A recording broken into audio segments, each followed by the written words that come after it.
Buenos días. Pues vamos a dar inicio a la sesión de la charla de la mañana de hoy.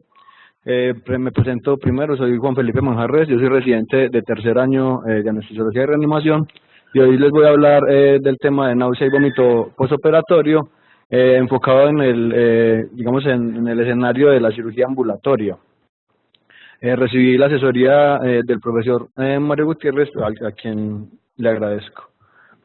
Pues este va a ser como el derrotero de temas que voy a tratar. Pues quiero que lo miren como para que se hagan un panorama de lo que vamos a hablar en esta hora o en esta media hora de la charla.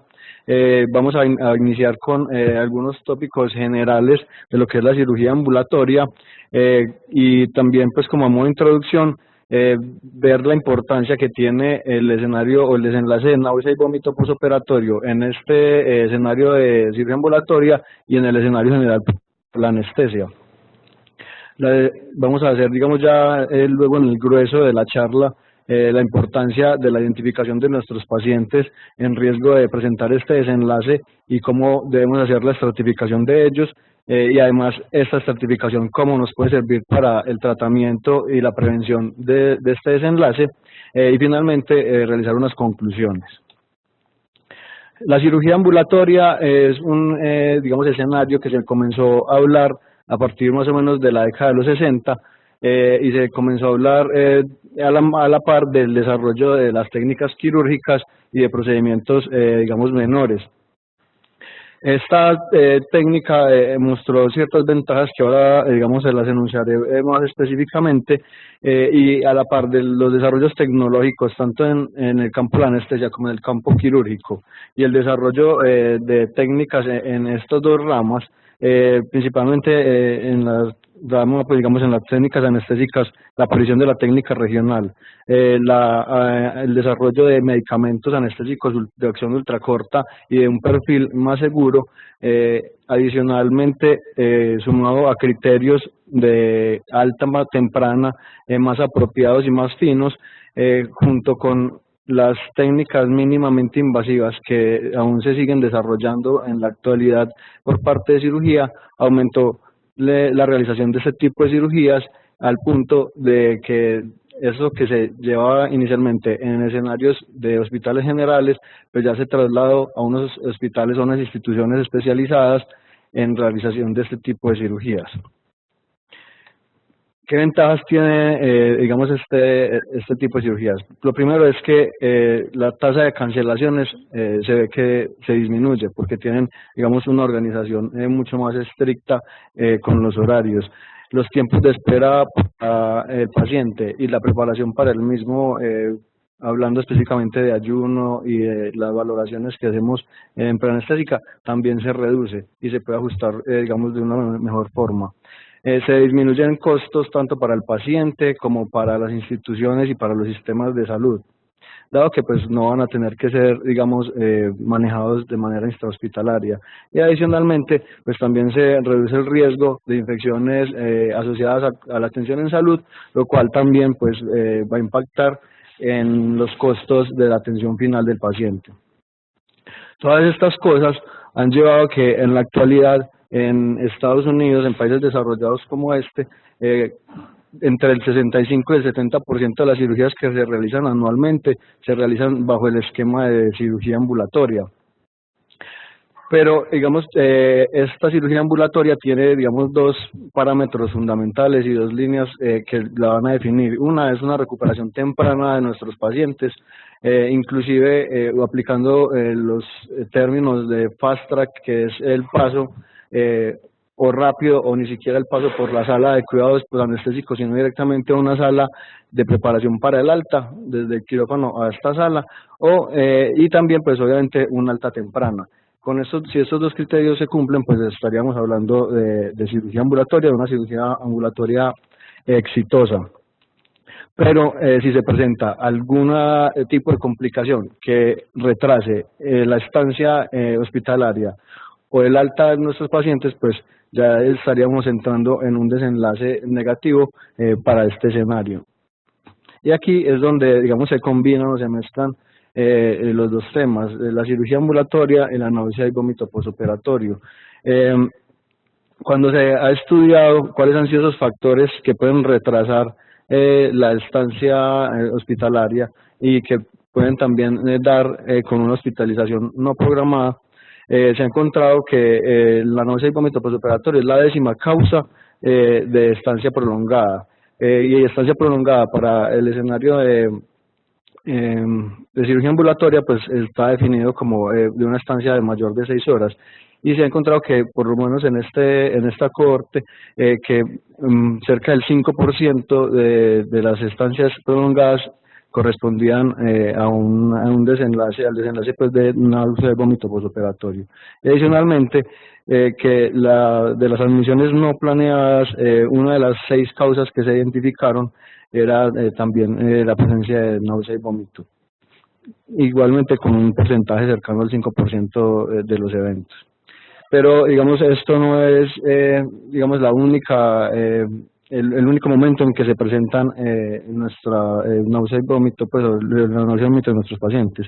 Es un evento que es bien frecuente. La náusea en nuestros pacientes se puede presentar hasta el 50% de ellos, en aquellos que no tenían un riesgo alto de presentarla, y el vómito puede presentarse hasta el 30% de los mismos.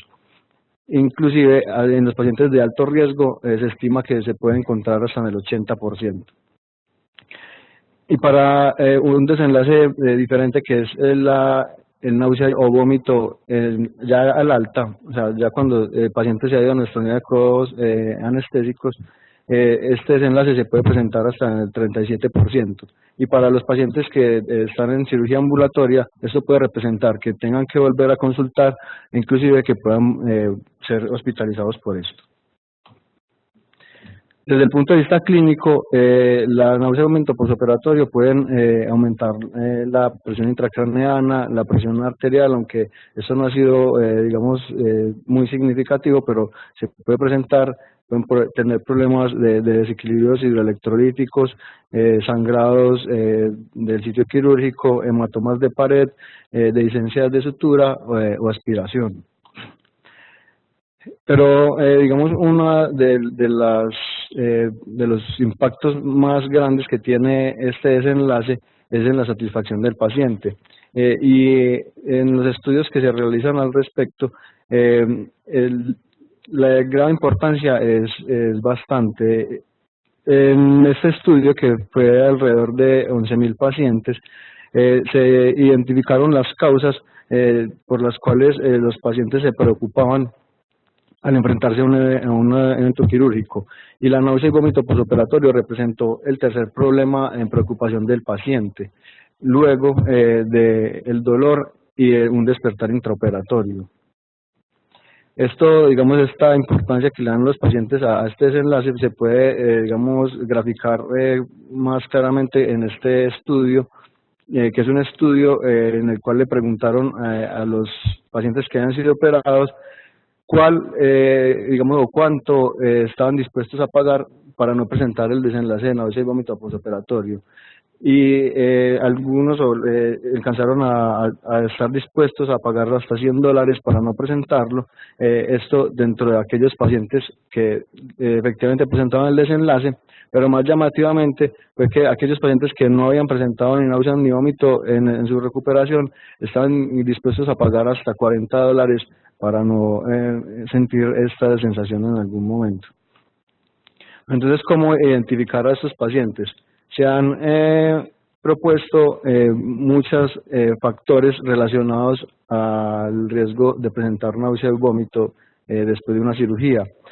pero estos que están en la tabla son aquellos que se han identificado como que tienen un riesgo independiente de presentarlo.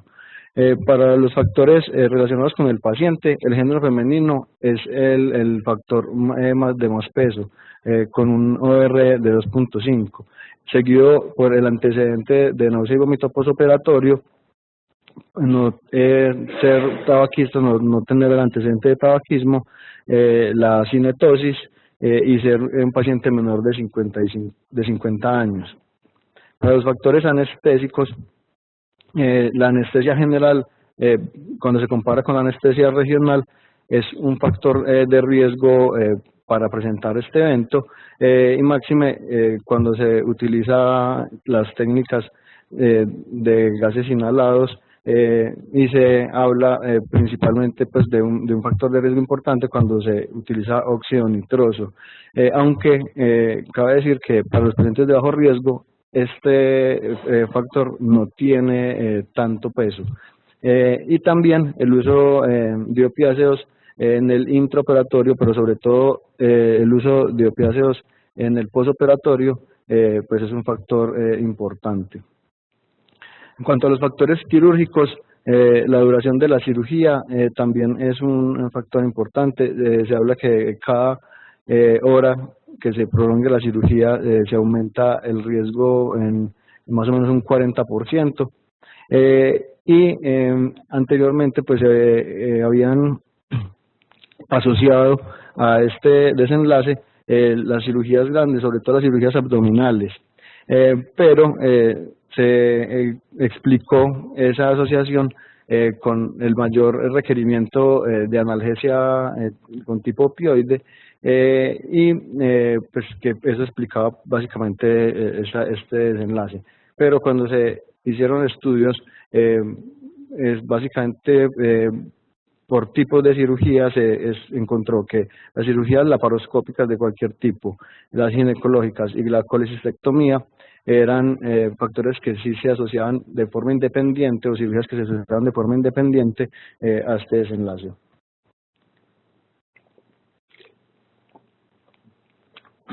Una vez, digamos, tenemos identificados o se identificaron esos factores de riesgo de peso independiente, se intentaron hacer escalas para la estratificación del riesgo de estos pacientes. La escala, digamos, más conocida y estudiada es la escala de Apfel, la cual identificó 4 factores de riesgo: el sexo femenino, el no ser fumador, la historia de náusea y vómito postoperatorio o la cinetosis, y la predicción de necesidad de manejo postoperatorio con opioides. Para darles una puntuación, cada uno de estos factores se suma de un punto, y de acuerdo a si se presenta o no se presenta el número de factores de riesgo, pues esto tiene un significado en la incidencia de presentar el evento. Cuando no tiene ningún factor de riesgo, es del 10%, si tiene un factor de riesgo es del 20%, si tiene 2 factores de riesgo es del 40%, si tiene 3 factores de riesgo es del 60% y si tiene 4 es del 80%. Todo esto pues nos va a ayudar a clasificar a nuestros pacientes en si tienen un bajo, un moderado o un alto riesgo, y nos va a orientar también a las terapias de prevención o de tratamiento que debemos realizar con él. Cuando se validó esta escala, se encontró que su sensibilidad era del 65% y su especificidad del 70%. Y además, pues, de ser una escala validada, también se ha comparado con las otras escalas que se han diseñado para esta certificación, y en este estudio se valoró frente a la escala de Sinclair, y en este segundo que les muestro se valoró frente a otras 2 escalas, una que es la Palasi y la otra es la Coibaranta. Esos estudios lo que nos dijeron era que, a pesar de que en los 2 fueron incidencias bajas de presentación del evento, no hubo ninguna diferencia entre las escalas, y la simplicidad y la aplicabilidad de la escala de Apfel pues hace que la sigamos utilizando en nuestro quehacer diario. La interpretación entonces de esta escala para hacer la estratificación del riesgo, la hacemos es que si tiene uno o ningún factor de riesgo, ese es un paciente que tiene bajo riesgo. Si tiene 2 factores, ya tiene un riesgo moderado, y si tiene 3 o 4, ya representa un riesgo alto. Y esto nos va a servir para orientar la terapia que vamos a realizar, principalmente para la profilaxis de la náusea y vómito postoperatorio. Los pacientes que tienen un bajo riesgo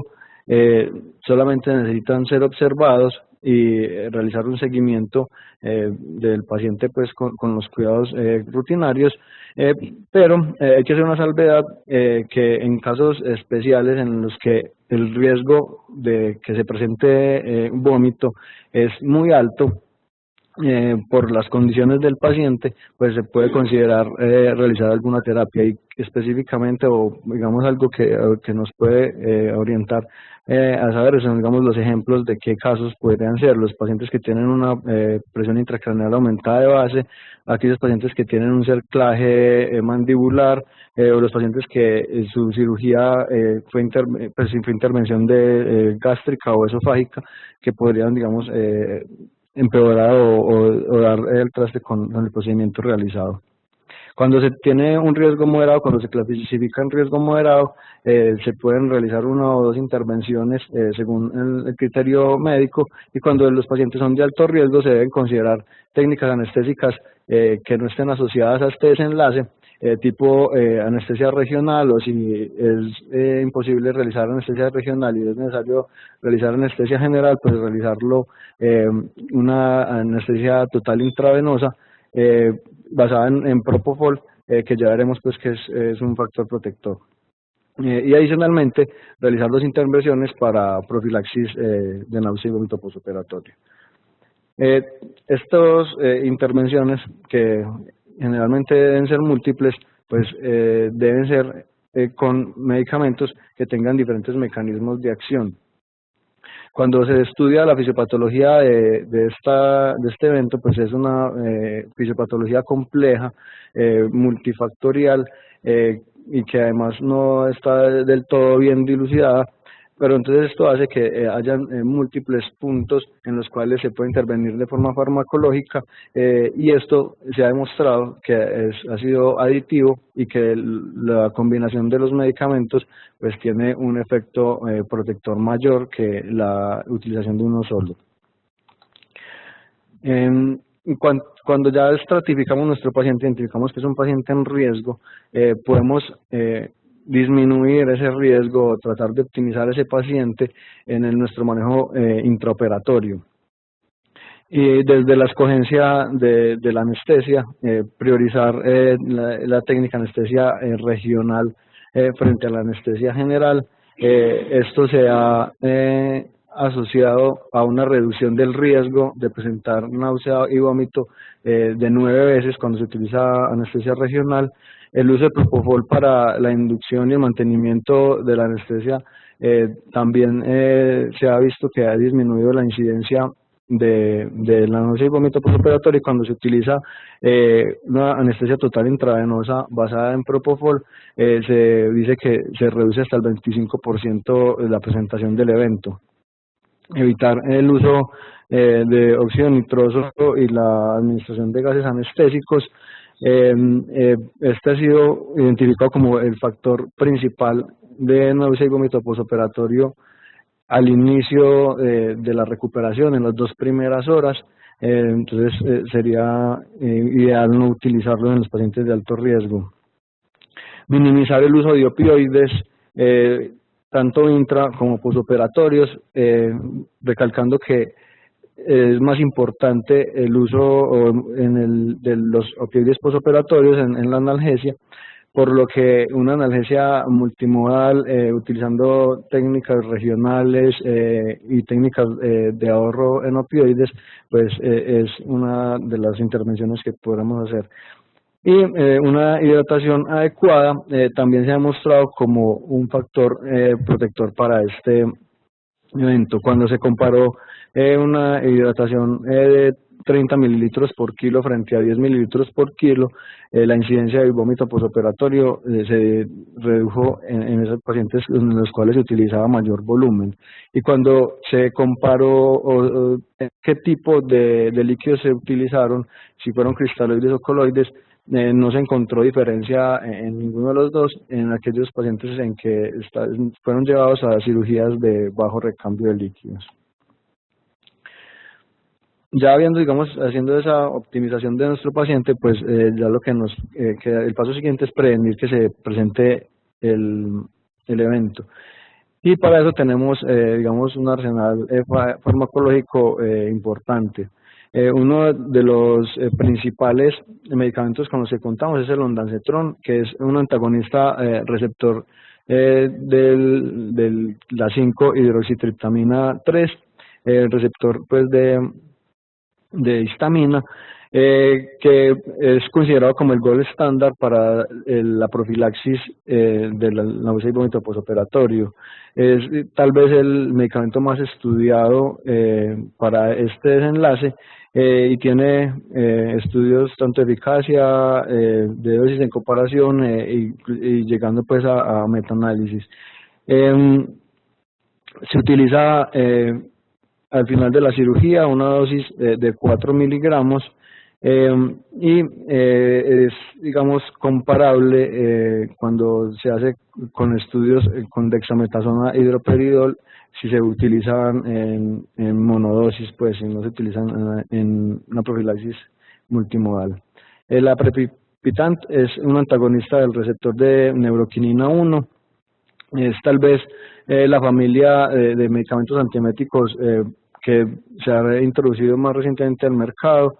Se ha demostrado que tiene eficacia similar al ondansetron en las primeras 24 horas de recuperación postoperatoria, pero que su efecto por su vida media, que es mucho más larga, es más prolongado y también tiene una reducción mayor en las 24 a las 48 horas cuando se compara con el ondansetron. Este medicamento pues también se pone en la inducción anestésica, al igual que la dexametasona, que es un glucocorticoide que nosotros utilizamos para muchos eventos, pero pues digamos como grupo médico, pero en el mecanismo de acción para la profilaxis o la intervención que requerimos en este momento no está muy claro. Se sabe que tiene un efecto antiemético y antinauseoso. Se ha también, digamos, estudiado bastante, podría ser junto con el droperidol y el ondansetron el más de los más estudiados, y se ha encontrado que puede utilizarse entre 4 y 8 miligramos, y esta dosis o la escogencia de esta dosis pues va a depender de lo que nosotros queramos en nuestro paciente. Pues sabemos que a ambas dosis va a tener, digamos, un efecto antinauseoso y antiemético similar, pero en los pacientes que tienen una preexistencia de una diabetes que es lábil o que está mal controlada, pues sí se ha encontrado que dosis más altas, como 8 miligramos, pueden tener un pico de la glicemia entre las 6 y 12 horas después de la aplicación. Entonces podría ser una consideración a tener para hacer una dosis más baja. Cuando se ha evaluado el riesgo de infección, pues se han encontrado datos contradictorios. En algunos estudios se ha asociado a que dosis únicas de 8 miligramos pueden estar asociados a infección de sitio operatorio, pero hay otros que no encuentran esta relación, por lo cual pues esto queda interrogado. Como ventaja de utilizar dosis más altas está el efecto pues antiinflamatorio y analgésico de la dexametasona, lo cual va a hacer un sinergismo con la reducción de la necesidad de opioides, pensando pues en el desenlace de náusea y vómito postoperatorio, y adicionalmente pues tiene otras ventajas que son una mayor satisfacción en la recuperación del paciente, porque va a tener menos dolor de garganta, va a tener menos mialgias, y esto pues va a hacer que el paciente tenga una sensación de confort mayor. El haloperidol es una butifenona que tiene un mecanismo antagonista dopaminérgico, que en los países desarrollados, básicamente en Estados Unidos, pues no se utiliza para este fin. Allá se utiliza más es el droperidol. Y los estudios, y la mayoría de estudios de esta familia de medicamentos están dados para este medicamento, pero ya se encuentran algunos estudios para el haloperidol Eh, y en el 2012 se realizó esta revisión sistemática por unos colegas anestesiólogos del país, y se encontró que el haloperidol era equiparable tanto al droperidol como al ondansetron en la eficacia de la prevención para náusea y vómito postoperatorio, y que adicionalmente no sumaba ningún otro factor de riesgo o evento adverso a la utilización de este medicamento. O sea que era igual de efectivo e igual de seguro al droperidol y al ondansetron. Se utiliza con dosis menores a 2 miligramos, empezando con 0.5 miligramos, y se debe poner al inicio de la cirugía. Cuando se utilizan dosis más altas, se ha encontrado que tiene incidencia de más eventos negativos, como prolongación del QT o síntomas extrapiramidales, por lo cual pues la dosis máxima debe ser de 2 miligramos. Otras alternativas pues que son menos estudiadas, pero que también se han relacionado con la profilaxis del náusea y vómito postoperatorio, son los antihistamínicos, la difenhidramina puntualmente. Ya digamos alcanza digamos la evidencia a tener un metaanálisis en el cual se evidencia la eficacia de este medicamento a nivel del ondansetron y de la dexametasona, utilizándose a dosis de 1 miligramo por kilo, que son dosis significativas, y por eso los efectos adversos, principalmente la sedación, pues son bien comunes. El midazolam también se ha relacionado con disminución de la incidencia de náusea y vómito postoperatorio, y en los estudios que se han realizado también se ha encontrado que es equiparable al uso de dexametasona. Y se recomienda que se utilice 30 minutos antes de finalizar la cirugía, que a una dosis de 2 miligramos pues, para un adulto. La escopolamina, un anticolinérgico, se puede utilizar en parche, se ha utilizado de esta forma. Se debe colocar el parche 2 horas antes de la realización de la cirugía, y se ha evidenciado que previene la náusea y vómito postoperatorio en las primeras 24 horas, con un número necesario a tratar de 6 pacientes, pero que la tasa de eventos adversos es elevada, aunque no son eventos adversos graves, si son incómodos para el paciente. Alteraciones visuales, boca seca, mareo, y por esto pues no ha sido de amplio uso en nuestra terapéutica. La gabapentina pues es un medicamento que nosotros utilizamos más para el manejo del dolor postoperatorio, para la prevención de manejo postoperatorio, y se ha encontrado que este medicamento pues también puede tener una efectividad en la reducción de náusea y vómito postoperatorio. Tiene estudios de tipo metaanalítico, o sea, tiene estudios de peso en los cuales se evidencia esta efectividad, pero la disparidad en la dosis y en los tiempos de administración pues todavía hace que no esté muy claro cómo debería administrarse este medicamento. Pero en el escenario en que se quiera buscar ese control de dolor y que además tenga un paciente que tenga riesgo de náusea y vómito postoperatorio, pues esta podría ser una muy buena alternativa. La metoclopramida es un medicamento que se ha utilizado desde hace mucho tiempo y que se utilizó mucho para la prevención de náusea y vómito postoperatorio, pero los estudios más recientes han demostrado que es un antiemético débil frente a los demás medicamentos que tenemos disponibles cuando se utiliza a dosis seguras en los efectos secundarios que pueden tener, que son a dosis de 10 miligramos. Pero cuando se utilizan dosis más altas, obviamente con incidencias de mayor efectos secundarios, pues sí puede tener un efecto efectivo contra la náusea y vómito después de las cirugías. Sin embargo, en el 2012 apareció un nuevo estudio, un metaanálisis, en el cual el desenlace nos daba como un medicamento efectivo a dosis seguras de 10 miligramos para la profilaxis. Por lo tanto, pues queda todavía como el interrogante y la posibilidad de que este sea un medicamento que nos sirva, pero todavía no lo podemos asegurar.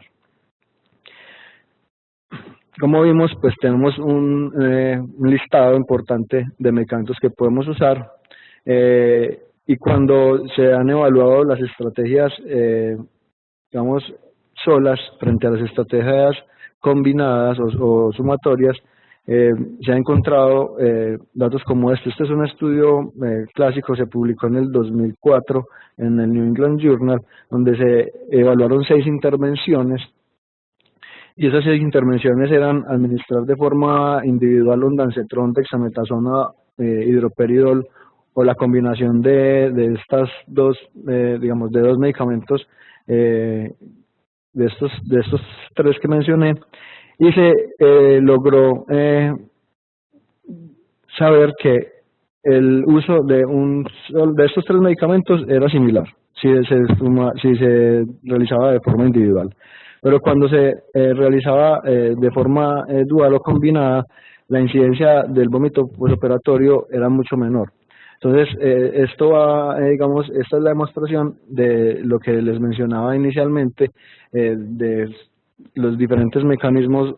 de acción frente a un evento que fisiopatológicamente es complejo y que tiene múltiples rutas, y que sus efectos, digamos, en la intervención en varios puntos pues son sumatorios o aditivos, por lo cual pues es más efectivo el tratamiento cuando se utilizan en combinaciones. ¿Qué consideraciones se tienen que tener? Que se utilicen obviamente medicamentos con diferentes mecanismos de acción, y que el perfil de seguridad de los medicamentos pues sea compatible, o sea, que no se vayan a hacer sumatorios de efectos adversos, porque pues no es lo indicado. Para ponerlo en términos prácticos, cuando clasificamos a los pacientes en un riesgo bajo, pues no hacemos, digamos, ninguna intervención farmacológica, a no ser de esos casos especiales que ya mencionamos. Cuando tenemos un riesgo moderado, pues hacemos 2 intervenciones, o sea, utilizamos 1 o 2 medicamentos, que para nuestro medio podrían ser ondansetron, dexametasona o haloperidol, a elección pues de cada uno y de las condiciones de nuestro paciente. Y cuando ya son pacientes de alto riesgo, tenemos que hacer una escogencia de una técnica idealmente regional, o si no, una anestesia total intravenosa basada en propofol, más 2 o más intervenciones, ondansetron, dexametasona y haloperidol. Cuando utilizamos esta profilaxis, pues no siempre es efectiva, o en algún momento pues podemos decidir no utilizarla por alguna circunstancia, y el evento presentarse. Entonces ya lo que cambiamos de escenario es en un escenario de prevención del desenlace de vómito o náuseas a un evento ya establecido en el cual requiere tratamiento. Entonces tendremos también pues esos 2 escenarios: el escenario del paciente que no le realizamos profilaxis, o el paciente que sí se lo realizamos. Si el paciente que nos presentó el vómito es un paciente que no recibió medicamento de profilaxis, pues podemos utilizar como medicamentos de primera línea el ondansetron a 1 miligramo por dosis, y la dexametasona de 2 a 4 miligramos. Ya, si el paciente es un paciente que tenía un riesgo elevado y por lo cual utilizamos profilaxis, si es un paciente con un riesgo moderado, pues debemos utilizar un medicamento diferente al que utilizamos inicialmente, ya sea un segundo o un tercer medicamento, y si el riesgo es alto, podríamos repetir los medicamentos que utilizamos si ya pasaron más de 6 horas, o si no han pasado más de 6 horas, pues debemos buscar dentro de nuestro arsenal terapéutico otro tipo de medicamento con un mecanismo de acción distinto. Para terminar, pues les voy a hablar de las conclusiones que a mí me parecieron más relevantes y que yo quiero que pues ustedes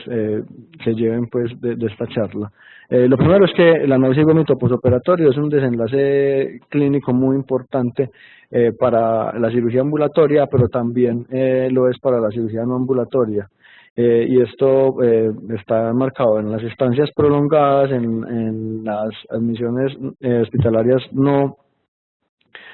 programadas y en el escenario no ambulatorio básicamente en la incomodidad y en el disconfort pues que le genera al paciente, aunque también podría tener pues eventos propiamente clínicos importantes. La estratificación del riesgo es un paso fundamental, podría ser la piedra angular del manejo de estos pacientes o de este evento que no queremos que se presente, y una adecuada identificación de estos pacientes y también una adecuada estratificación pues podría o es lo que nos va a hacer exitoso las intervenciones que vamos a hacer paso a paso de forma secuencial. El manejo transoperatorio para la reducción del riesgo basal de este desenlace es muy importante y es algo que no debemos olvidar cuando estamos frente a un paciente de alto riesgo de presentar náusea y vómito posoperatorio. Posiblemente nos relacionamos esto solamente con la profilaxis farmacológica, pero estas intervenciones han demostrado que también son muy útiles y esto podría ser, digamos, el factor que nos ayude a esa terapia farmacológica que vamos a implementar. Y hablando de esto, pues se ha demostrado que por la fisiopatología y por ya la evidencia se ha mostrado que las terapias multimodales, de varios medicamentos con diferentes mecanismos de acción, son una forma más efectiva para la prevención y el tratamiento de la náusea y vómito posoperatorio. Si tienen alguna pregunta, algún comentario.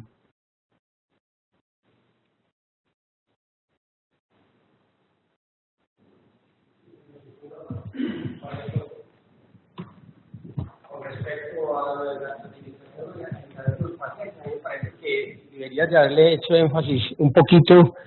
al concepto del tipo de cirugía. Existen cirugías que definitivamente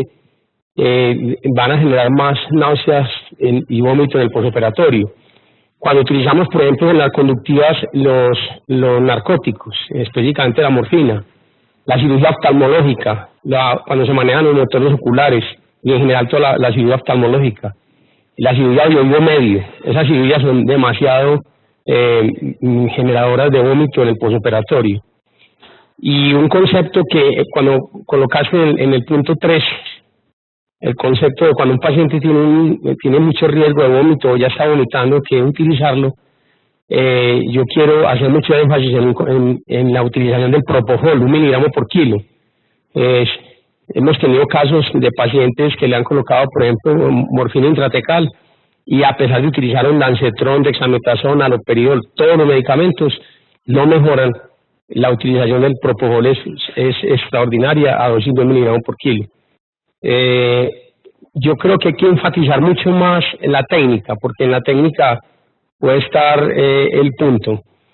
Yo utilizo óxido nitroso todavía, ya lo saben la mayoría, y le he demostrado a muchos que cuando se utiliza simplemente dexametasona y utilizo el óxido nitroso, los pacientes no me vomitan. Llevo 3 años ofreciendo una chocolatina Jumbo gigante al paciente. Cuando me vomite un paciente de estos, y a ningún residente le puedo dar una chocolatina porque ninguno me ha vomitado. Entonces yo creo que la utilización de estos medicamentos, específicamente como la dexametasona, es muy adecuado y para mí es de primera elección, junto con el haloperidol. ¿Por qué? Porque el lancetron lamentablemente en nuestro medio tiene el problema de que es no pos.